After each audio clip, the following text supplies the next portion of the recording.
오늘 우리에게 주시는 하나님의 말씀은 사도행전 13장 46절에서 52절까지의 말씀입니다.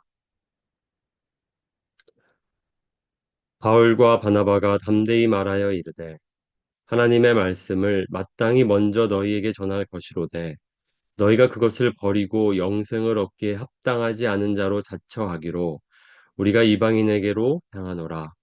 주께서 이같이 우리에게 명하시되 내가 너를 이방의 빛으로 삼아 너로 땅끝까지 구원하게 하리라 하셨느니라 하니 이방인들이 듣고 기뻐하여 하나님의 말씀을 찬송하며 영생을 주시기로 작정된 자는 다 믿더라.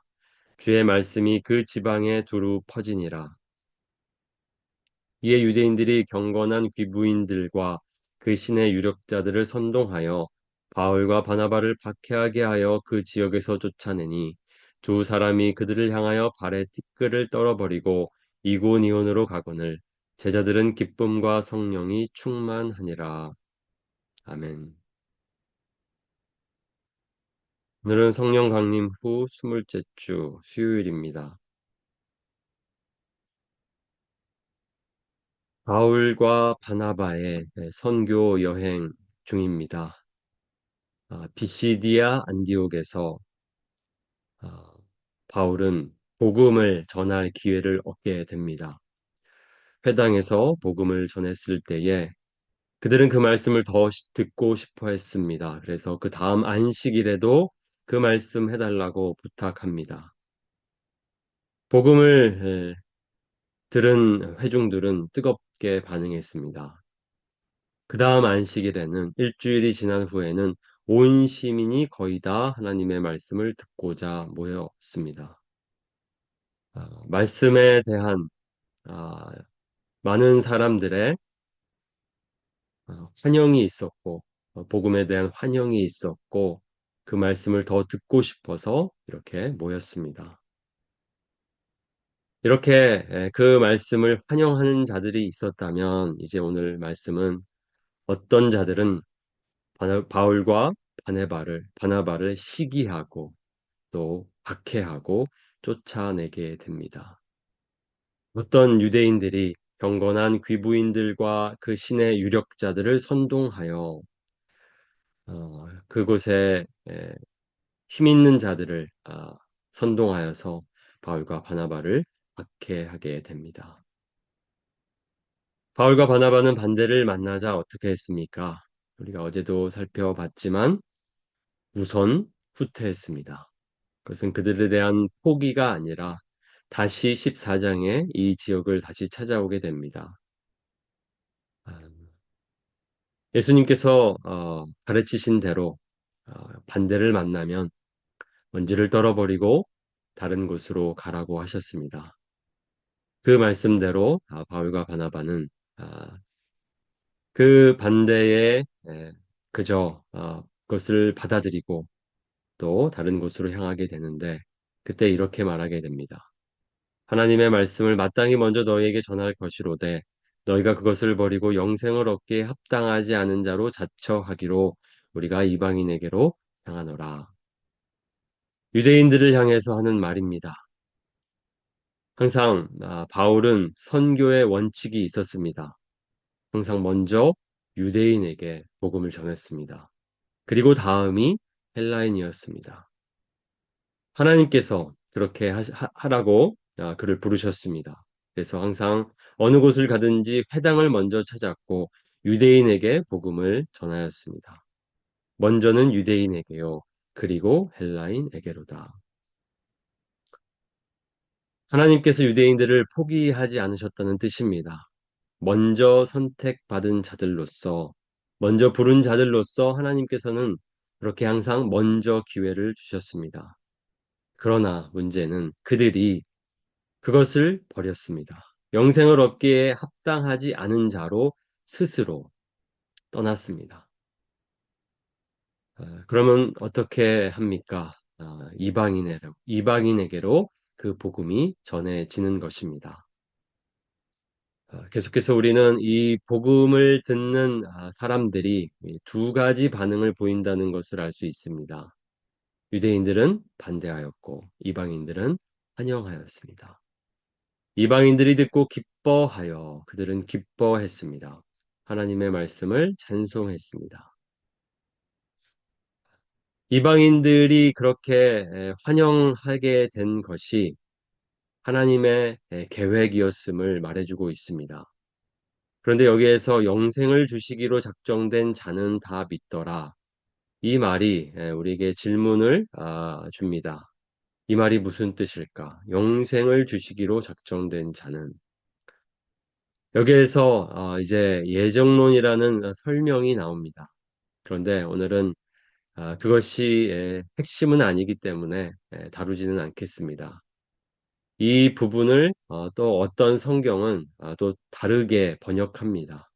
영원한 생명을 얻기 원하는 사람들은 모든 것이 하나님의 결정대로 하나님의 결정이었다, 운명이었다 라고 말하지 않고 또 다르게 볼 수 있는 부분입니다.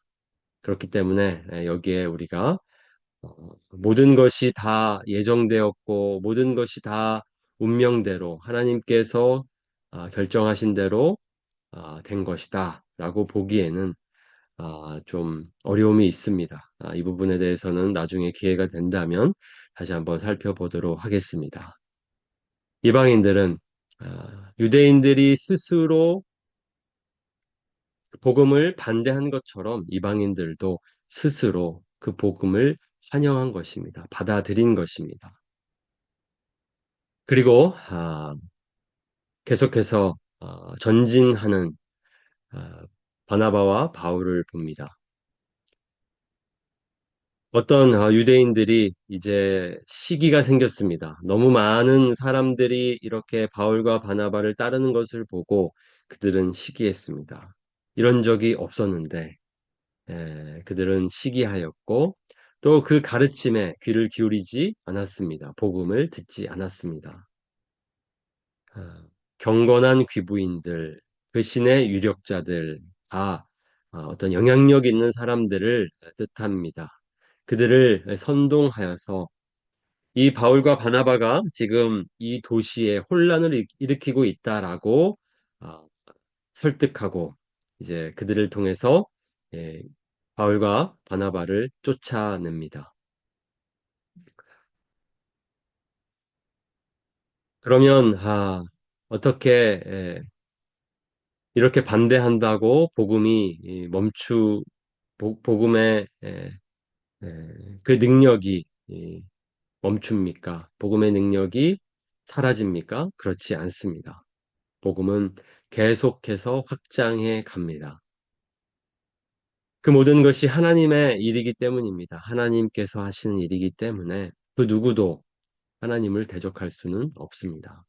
아무리 유대인들이 시기하고 영향력 있는 사람들을 선동해서 그들을 통해서 바울과 바나바를 쫓아낸다 하더라도 복음은 계속해서 확장해 나갈 것입니다. 전파될 것입니다. 바울과 바나바는 그 믿음으로 자리를 옮기게 됩니다. 다른 곳으로 향하게 됩니다. 그리고 여기에 이 말이 참으로 또 우리에게 격려가 됩니다. 이러한 박해에도 제자들은 기쁨과 성령이 충만하더라.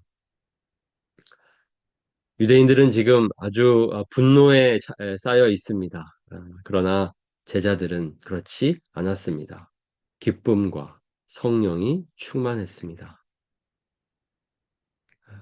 하나님께서 함께하고 계심을 믿기에 그것을 어, 의지했기에 그들은 이러한 박해에 전혀 굴하지 않았습니다. 위축되지 않았습니다. 오히려 더 담대했습니다. 계속해서 복음을 전하기 위해 길을 나서게 됩니다. 제자들은 어떤 박해에도 기쁨과 성령으로 충만했습니다. 누가 하나님을 막을 수 있겠습니까? 누가 하나님을 대적하겠습니까? 하나님께서 하시는 일이라면 아무도 막을 수 없습니다. 하나님께서 함께 하신다면 어떤 공격도, 어떤 반대도, 어떤 문제도 우리에게 문제가 되지 않습니다. 이런 담대함, 이런 기쁨, 이런 충만함이 오늘 저와 여러분에게 있기를 원합니다. 그 누구도 하나님을 막을 수는 없다. 우리가 복음을 전할 때에 늘 거절을 만나고 또 반대를 만납니다. 두려워할 필요 없습니다. 위축될 필요 없습니다. 계속해서 우리는 전진하면 됩니다. 하나님께서 함께 하시기 때문입니다. 그리고 하나님께서 우리에게 승리를 약속하셨기 때문입니다. 우리는 어떤 상황 속에서도 계속해서 오늘 이 바나바와 바울처럼 제자들처럼 담대하게 전진해 나가면 좋겠습니다. 그리고 우리 안에 주님이 주시는 기쁨, 평안이 가득하면 좋겠습니다. 그렇게 담대하게 살아가는 저와 여러분이 되기를 원합니다.